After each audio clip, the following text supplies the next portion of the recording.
मेरा मकसद आज यहां आने का है कि नायब सिंह जी का मैं शुक्रिया अदा करूं।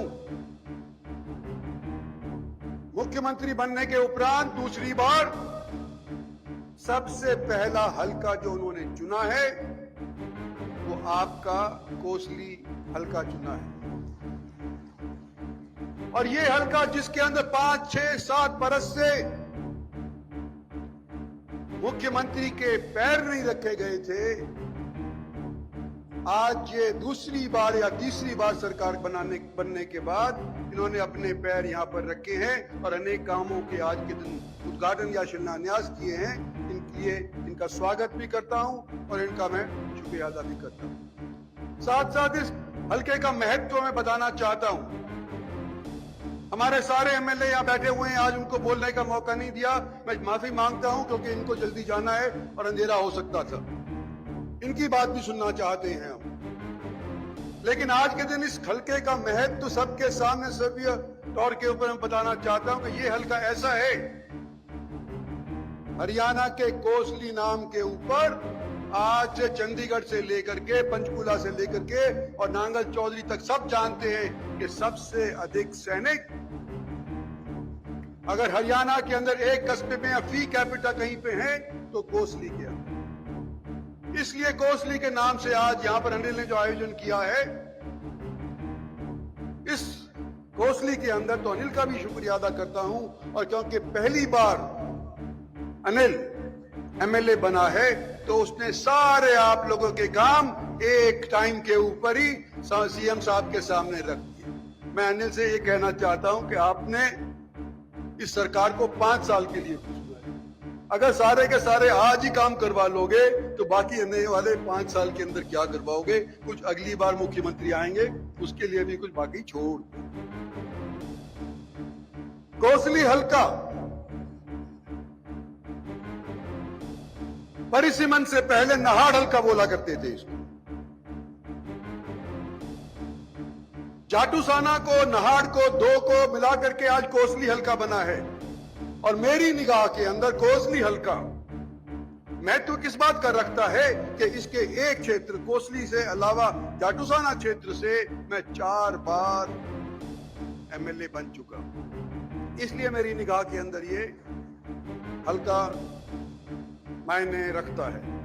नहाड़ हालांकि अब हल्का नहीं रहा, परिसीमन आयोग ने हमारे साथ दुबात करी, लेकिन नहाड़ हल्के से मेरे ही गांव की एक महिला शकुंतला कई बरस एमएलए रही थी, इसलिए भी ये मायने रखता है। और आज जब मैं कोसली का जिक्र करना चाहता हूं तो साथ साथ ये भी कहना चाहता हूं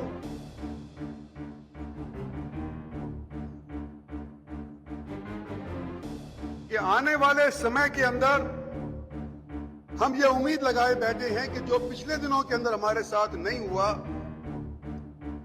जो इमदाद हमारे को नहीं मिली, सो इमदाद मुख्यमंत्री जी इस बार आपके माध्यम से इन 5 वर्षों के अंदर पूरी करी जाए।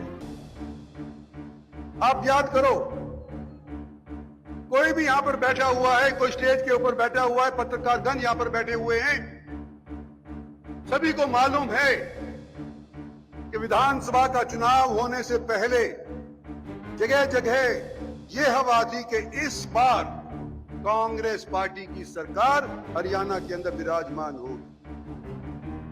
मुख्यमंत्री हमारे पड़ोसी जिले रोहतक का होगा। और क्योंकि यह हल्का रोहतक लोकसभा की कॉन्स्टिट्यूएंसी के अंदर पड़ता था, तो लोग तो पहले से ये सोचे बैठे थे कि कोसली तो जो कांग्रेस की टिकट लेकर के आएगा उसको ही जाए। यहां के लोगों ने पिछले 4 बार लगातार भारतीय जनता पार्टी को अपनाया है, सन 14 से लेकर अब तक। और उससे पहले भी जब मैं भी हुआ करता था तो भारतीय जनता पार्टी को अपनाया है। और जब हवा विपरीत चल रही थी, कांग्रेस की हवा चलने लग रही थी, उस टाइम के ऊपर इस हल्के ने फिर भी संभावित मुख्यमंत्री रोहतक वाले को नहीं चुना, बल्कि आपके यहाँ के खुद के अजीज अनिल यादव को चुना और भारतीय जनता पार्टी का परचम इस हल्के के अंदर लहराया।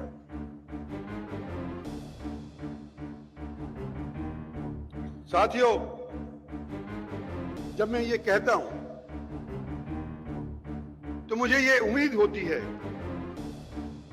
कि जब ये नए सीएम साहब आए और पहली बार ये आए हैं तो इनको इस हलके को दत्तक हलके के तौर के ऊपर अपना लेना चाहिए। दत्तक पुत्र होते हैं, दत्तक हलके भी हो सकते हैं। आपका बल ध्यान, आप जीटी रोड से आए हैं,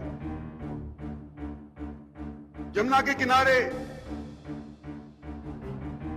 हल्का पड़ता था पहले, आपका वहां से आए हैं। ये सूखा हल्का रहा है राजनीतिक तौर के ऊपर। हालांकि इसने अनेक सरकारें बनाई हैं, लेकिन इस हल्के के अंदर जितना तवज्जो और ध्यान सरकार की तरफ से मिलना चाहिए था वो शायद नहीं मिल पाया है। मैं आखिर के अंदर एक ही चीज कहना चाहता हूं कि जब मैं यहां पर पहले आया था इलेक्शनों से पहले, अनिल ने अनेक चीजें कह दी, जो समस्याएं हैं तकरीबन सब कह दी, लेकिन जिस बात की उलझन आज के दिन इस कोसली के और भांकली के बीच में है, इसका जिक्र उसने नहीं किया। सब जगह आने वाले समय के अंदर आप जिला बनाएंगे, नई नई तहसील बनाएंगे, नई नई म्यूनिसिपैलिटीज बनाएंगे, लेकिन यहां पर हमने कोसली और भांकली के विवाद की वजह से ना मैंने ना अनिल ने इसका जिक्र नहीं किया। लेकिन मेरा मन नहीं माना, मैंने कहा करो, भांकली का कोसली का जिक्र करो, दो बड़े गांव हैं इस क्षेत्र के।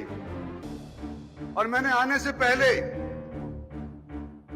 इलेक्शन होने से पहले एक सुझाव दिया था और मैंने कहा था कि भांकली वालों 5 आदमी आप दो, और मैंने ये कहा था कि कोसली वाले 5 आदमी आप दो, और मैंने यूं भी कहा था कि जो हमारे बाकी हल्का पड़ता है हमारा कोसली का, 5 आदमी उससे भी ले लेंगे और सब मिलजुल करके बात करेंगे कि कोसली भांकली का किस तरह से ये विवाद मुकाया जाए। उस टाइम तो लोग मान गए थे, लेकिन आज के दिन हम सत्तासीन हैं, हम आज के दिन दोबारा उसी बात को कह रहे हैं, क्योंकि जो पहले किया था वो सिर्फ इलेक्शन के दौरान एक खामखा का भाषण नहीं था। आज भी कहना चाह रहा हूं कि इस विवाद को अगर मुका देंगे तो ये हल्का सबसे बढ़िया हल्का हरियाणा के अंदर बल करके निकल सकता है। मैं एक चीज अपने मुखालिफों को भी कहना चाहता हूं कि जो लोग यूं सोचे थे कि कांग्रेस पार्टी आ रही है, कांग्रेस पार्टी आ रही है, कांग्रेस पार्टी का मुख्यमंत्री बनने जा रहा है, 10 साल और कांग्रेस का कोई हरियाणा के अंदर सरकार बनाने वाला आपको दिखाई नहीं होगा। अगले 10 साल तक भारतीय जनता पार्टी की सरकार इस प्रदेश के अंदर बनेगी और मोदी जी का क्या नारा है, सबका साथ सबका विकास, चाहे वो मुसलमान हो, चाहे हिंदू हो, सिख हो या ईसाई हो। जब मोदी कहते हैं कि भाई सबका साथ सबका विकास, तो उनकी कैबिनेट के अंदर मंत्री होने के नाते मैं भी कहता हूं कि मुखालिफो, तुमने खूब जोर लगा लिया, इलेक्शन में जवान लगाने का तुम्हारा हक भी था, लेकिन 17,000 से कांग्रेस का कैंडिडेट यहां से हार गया। आज के दिन तुम्हारे को मैं आमंत्रित करता हूं कि तुम मिलो हमारे साथ, 10 साल तक हम हरियाणा के अंदर शासन करेंगे और जो काम तुम्हारे वो नहीं कर पाते थे या करने की उन्होंने सिर्फ आप लोगों को उम्मीद दिखाई थी, उन उम्मीदों के ऊपर हम आपके सपने को साकार करेंगे। मुख्यमंत्री के सामने मैं यूं कह रहा हूं कि आने वाले समय के अंदर मुख्यमंत्री का हम साथ भी देंगे और आने वाले समय के अंदर इनके मार्फत के अंदर हरियाणा के, इस दक्षिणी हरियाणा के ऊपर जितनी तवज्जो दे सकती है ये सरकार, उसको दिलाने का पूरा